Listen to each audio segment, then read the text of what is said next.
Hi amazing people, I wish कि आप सब बहुत अच्छे हैं, बहुत खुश हैं अपनी लाइफ में। और हमारे यूट्यूब चैनल पर आपका स्वागत है, फैज़गी कंसल्टेंट। और आज की इस वीडियो में हम बात करेंगे नर्सिंग जॉब्स इन यूके के बारे में।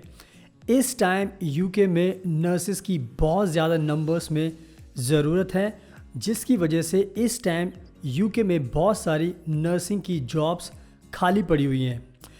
हमारे भारत के जो नर्सिंग प्रोफेशन से जुड़े हुए लोग हैं, मेल और फीमेल नर्सेज, उनके लिए बहुत ही गोल्डन चांस है कि वो इस मौके का फ़ायदा उठाएं और यूके में जॉब करें, वहाँ पर अच्छी सैलरी पाएं और लाइफ टाइम के लिए वहाँ पर सेटल हो जाएं।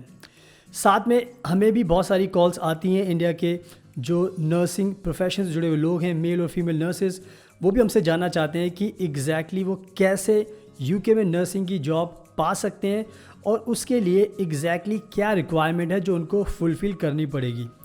तो आज मैं इन्हीं सब चीज़ों पर बात करूंगा इस वीडियो में, ताकि हमारे जो इंडिया के नर्स हैं, प्रोफेशन से जुड़े हुए हैं, जो नर्सिंग में जॉब कर रहे हैं, उनको ये पता चल सके कि वो भी इस टाइम यूके में जॉब कर सकते हैं, आसानी से हासिल कर सकते हैं। जस्ट उनको कुछ रिक्वायरमेंट्स पूरी करनी होंगी, जिससे उनको जॉब मिलना बहुत आसान हो जाएगा। तो पूरी वीडियो में मैं आपको सारी इन्फॉर्मेशन दूंगा, तो आप प्लीज़ इस वीडियो को एंड तक देखना, तभी आपको सारी जानकारी मिल पाएगी ना। इसके अलावा अगर यूके में आपको एडमिशन चाहिए किसी भी यूनिवर्सिटी में, किसी भी कोर्स में, तो आप हमें कॉन्टैक्ट कर सकते हैं। अगर आपको नर्सिंग की जॉब चाहिए तो उसके लिए भी हम आपकी हेल्प कर सकते हैं। सो इन शॉर्ट हमारे पास सारे सोल्यूशंस हैं, जस्ट आपको हमें कॉन्टैक्ट करना है एंड देन हम आपकी हेल्प करेंगे। और अगर आप हमारे यूट्यूब चैनल पर पहली बार आए हो, पहली बार वीडियो देख रहे हो, सो प्लीज़ इसको सब्सक्राइब कर लेना, बेल आइकन बटन को प्रेस ज़रूर करना, ताकि आपको डेली नोटिफिकेशन मिलती रहे और आप यूके की वीडियोस देखकर अपनी नॉलेज को इन्हांस कर सकें। So now without wasting further time, let's get started. So now video के स्टार्टिंग में सबसे पहले बात करते हैं यूके के बारे में। यूके बहुत ही रिच और पावरफुल कंट्री है। बहुत सारे लोगों का सपना होता है कि वो यूके में आएँ, काम करें और लाइफ टाइम के लिए सेटल हो जाएं। इस टाइम यूके नर्सेस को बहुत ज़्यादा प्रेफरेंस दे रहा है। इसका रीज़न यही है कि जो यूके की जो पॉपुलेशन है, उसके रेशो में जो नर्सेज हैं, उनकी जो नंबर्स हैं वो बहुत कम है, जिससे प्रॉब्लम होती है।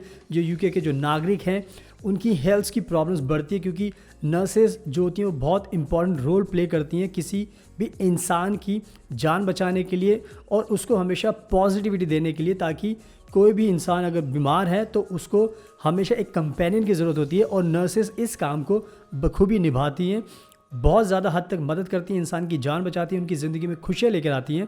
तो इन्हीं सब बातों को ध्यान में रखकर यूके इस टाइम नर्सेज की तलाश में है। अब इंडिया से भी उनको नर्सेज चाहिए और दूसरी कंट्रीज से भी नर्सेज चाहिए।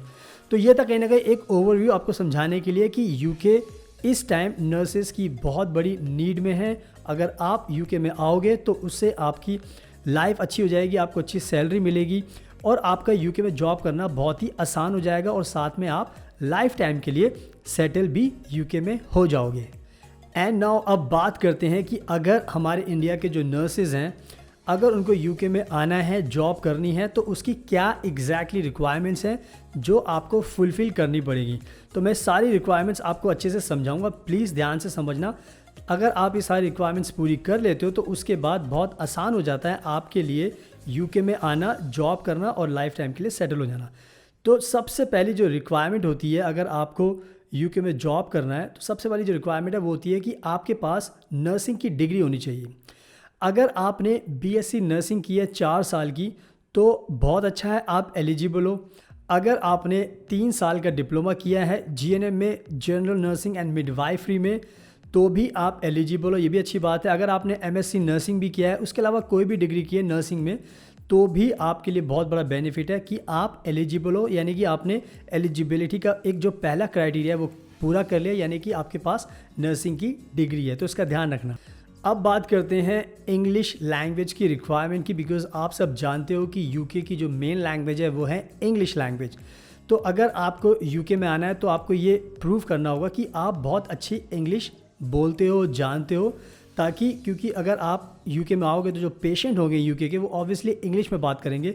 तो यूके चाहता है कि आपको इंग्लिश अच्छी तरह से आनी चाहिए, ताकि आपके कम्युनिकेशन में कोई भी प्रॉब्लम ना हो, बिकॉज अगर आप कम्युनिकेशन ही नहीं कर पाओगे तो जॉब मिलना बड़ा मुश्किल हो जाता है। तो आइल्स की एक रिक्वायरमेंट है जो आपको पूरी करनी होगी, यानी कि अगर हम यूके की माने तो यूके का कहना है कि कम से कम आपके आइल्स में 7 बैंड्स तो होने ही चाहिए। अगर हम राइटिंग की बात करें तो 6.5 and speaking and again listening, अगर रीडिंग की बात करें तो उसमें अगर आपके 7 भी आते हैं तो बहुत अच्छी बात है। यानी कि ओवरऑल आपके 7 बैंड्स होने ज़रूरी हैं, ताकि इससे एक कह सकते हो कि मैसेज आएगा कि हाँ आपको इंग्लिश आती है और यूके में आपको कोई भी दिक्कत नहीं होगी, आप आसानी से अपना काम कर पाओगे। तो इसका भी आपको ध्यान रखना है कि आइल्स का आपको टेस्ट देना होगा और ओवरऑल आपको 7 बैंड्स लाने बहुत ज़रूरी है, तो इसका ध्यान रखना। अब बात करते हैं नेक्स्ट रिक्वायरमेंट की, और वो है वर्क एक्सपीरियंस।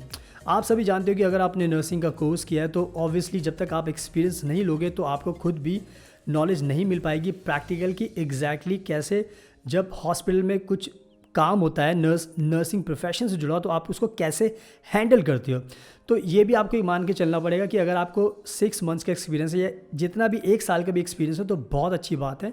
अगर आपको जितना भी ज़्यादा एक्सपीरियंस होगा उससे आपके जॉब के चांसेस बढ़ जाएंगे, क्योंकि आपका एक्सपीरियंस इटसेल्फ स्पीक कि हाँ भाई आपने डिग्री ली है, आपने काफ़ी काम किया, तो यानी कि ऑब्वियसली आपको जो नर्सिंग से जुड़े जो काम होते हैं, जो आपकी रिस्पॉन्सिबिलिटी होती हैं, वो सब आपको पता है। तो कहीं ना कहीं ये बहुत अच्छी बात है। अगर आपको 1 साल का मिनिमम एक्सपीरियंस तो बहुत अच्छी बात है, उससे ज़्यादा आपको जितना भी एक्सपीरियंस होगा उससे आपके जॉब के चांसेस और भी बढ़ जाएंगे।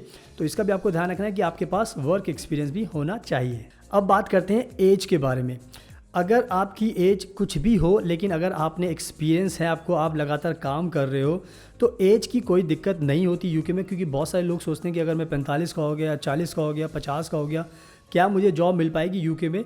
तो हाँ, आपको जॉब मिल सकती है। आपने अगर डिग्री ली है, अगर आप लगातार काम कर रहे हो नर्सिंग के प्रोफेशन में, तो आपकी उम्र अगर 40 भी है, 45 भी है, तो भी कोई डरने की बात नहीं है। आपके जॉब के चांसेस हमेशा खुले हैं, क्योंकि ऑब्वियसली आपको एक्सपीरियंस है और एक्सपीरियंस हमेशा काम आता है। तो आपको निराश होने की ज़रूरत नहीं है, बल्कि खुश होने की बात है कि जितना आपकी एज है, जितना आपको एक्सपीरियंस है, उतने आपको जॉब मिलेगी, आसानी से मिलने के चांसेस बढ़ जाएंगे। तो इसका भी आपको ध्यान रखना है। एंड नाउ अब मैं आपको बताता हूँ एक बहुत ही बड़ी रिक्वायरमेंट की, जो आपको फुलफ़िल करनी बहुत ही ज़्यादा ज़रूरी है।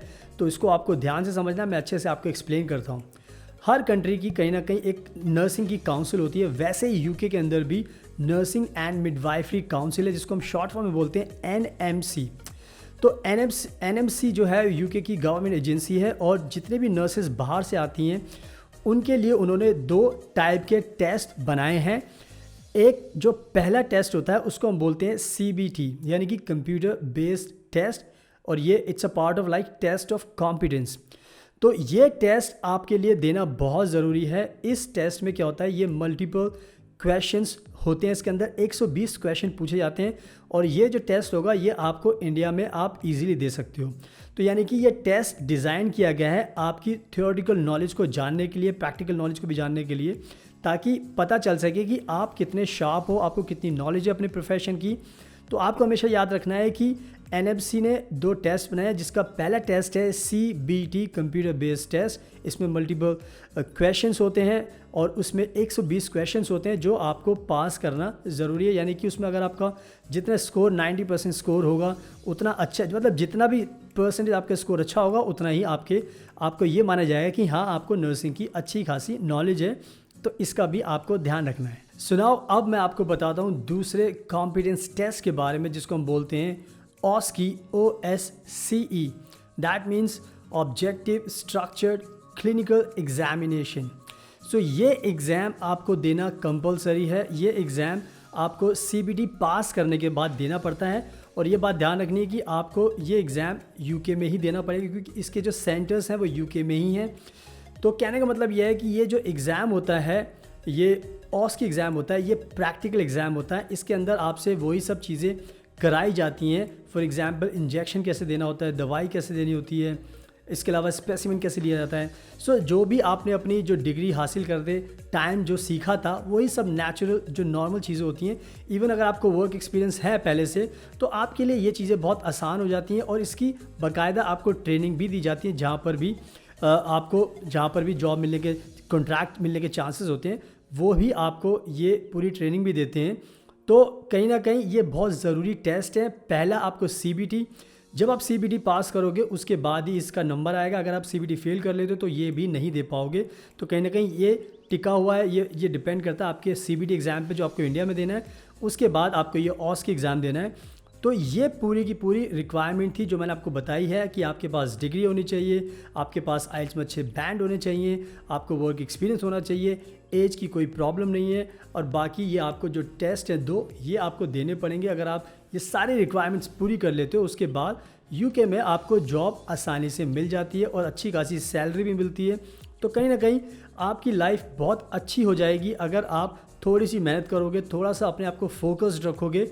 इन रिक्वायरमेंट्स को पूरी करने के बाद आपको यूके में सेटल होने में कोई भी दिक्कत नहीं होगी। ट्रस्ट अस, ये बहुत ही आसान है आपके लिए। जस्ट आपको थोड़ा सा टाइम देना पड़ेगा, मेहनत करनी होगी, बट कुछ पाने के लिए कुछ करना पड़ेगा, ये बात सच है। अगर आपको अंडर पेड से अच्छी सैलरी चाहिए, बिकॉज इंडिया में आपको पता है कि सैलरी अच्छी नहीं मिलती और वर्क कंडीशन भी ज़्यादा अच्छी नहीं होती, बहुत ज़्यादा काम कराया जाता है, बस फिर भी जो सैलरी होती है बहुत कम होती है। बट यूके में बड़ी कंट्रीज़ में होता है कि आप जितना काम करते हो उसी के हिसाब से आपको पैसे मिलते हैं। एक्स्ट्रा काम करोगे तो एक्स्ट्रा पैसे मिलेंगे, यानी कि आपका कोई भी डिस्क्रिमिनेशन नहीं होगा। सो आई होप आपको पूरा का पूरा समझ में आ गया कि यूके में इस टाइम नर्सेज़ की जॉब बहुत ज़्यादा है, उनको ज़रूरत है। तो इंडियंस जो नर्सेज़ हैं आपके लिए बहुत अच्छा मौका है। तो अब मैं आपको ये सजेस्ट करूँगा कि अगर आप ये रिक्वायरमेंट्स पूरी करते हो तो आप हमें कॉन्टैक्ट कीजिए, हम आपकी जॉब लगाने में आपकी मदद करेंगे। यूके के अंदर आपको अच्छे से गाइड करेंगे, आपको अच्छे से समझाएंगे कि क्या एग्जैक्टली कैसे करना है, ताकि उसके बाद आपके जो रास्ते होंगे बहुत आसान हो जाएंगे and everything will be peaceful आपकी लाइफ में, ताकि आपको और जो भी आपने जो प्लान्स बनाए फ्यूचर में उसको आप ईजिली पूरा कर सकते हो। इसके अलावा अगर यूके में आपको एडमिशन चाहिए किसी भी यूनिवर्सिटी में, किसी भी कोर्स में, बैचलर में, मास्टर डिग्री में और पैथवे प्रोग्राम में, तो आप हमें इजीली कॉन्टैक्ट कर सकते हैं। अगर आपको आइल्स की प्रिपरेशन करनी है तो उसके लिए भी हम बेस्ट प्रोफेशनल हैं, लैंग्वेज प्रोफेशनल हैं, हम आपकी हेल्प करेंगे। सो ओवरऑल हमारे पास सारे सोल्यूशंस हैं, जब जस्ट आपको हमें कॉन्टैक्ट करना है एंड देन हम आपकी हेल्प करेंगे हर चीज़ के अंदर। सुनाओ, अगर आपको ये वीडियो पसंद आई तो प्लीज़ इसको लाइक करना, शेयर करना, हमारे यूट्यूब चैनल को सब्सक्राइब कर लेना, बेल आइकन बटन को प्रेस ज़रूर करना ताकि आपको इससे डेली नोटिफिकेशन मिलती रहे और आप हमारी यूके की वीडियोज़ देखकर अपनी नॉलेज को इन्हांस करते रहें। सुनाओ, थैंक यू सो मच, आपके कीमती टाइम का best of luck and take care always.